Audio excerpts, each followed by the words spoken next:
India ദക്ഷിണാഫ്രിക്ക മൂന്നാം ഏകദിനം ഇന്ന് നടക്കും. ഉച്ചയ്ക്ക് 1:30 വിശാഖപട്ടണത്താണ് മത്സരം. ജയിക്കുന്നവർക്ക് പരമ്പര സ്വന്തമാക്കാം. ഒന്ന് കൊടുത്തു തിരിച്ച് അതുപോലൊന്ന് കിട്ടി.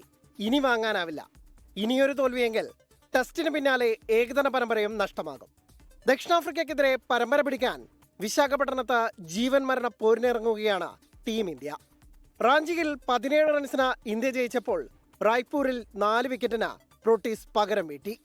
ബാറ്റിംഗ് നിരയിലെ സ്ഥിരതയില്ലായ്മയും ശരാശരിയിലും താഴെയുള്ള ബൗളിംഗ് ഡിപ്പാർട്ട്മെന്റുമാണ് ഇന്ത്യയുടെ പ്രശ്നം.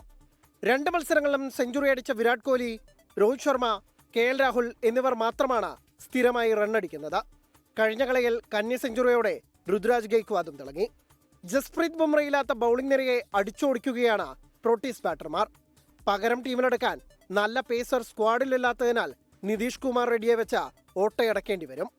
ഓൾറൗണ്ടർ എന്ന പേരിൽ വാഷിംഗ്ടൺ സുന്ദറിനെ വെച്ചുള്ള പരീക്ഷണം നിർത്താൻ ഗൗതം ഗംഭീർ തീരുമാനിച്ചാൽ ഋഷഭ് പന്തിനോ തിലക് വർമ്മയ്ക്കോ അവസരം കിട്ടും. ക്വിന്റൻ ഡീകോക്ക് ഒഴികെയുള്ള ദക്ഷിണാഫ്രിക്കയുടെ ബാറ്റർമാരെല്ലാം തകർപ്പൻ ഫോമിലാണ്. മാർക്കോ യാൻസിന്റെയും കോർബിൻ ബോഷിന്റെയും ഓൾറൗണ്ട് മികവും പ്രോട്ടീസിന്റെ പവർ കൂട്ടുന്നു. Sports desk 24.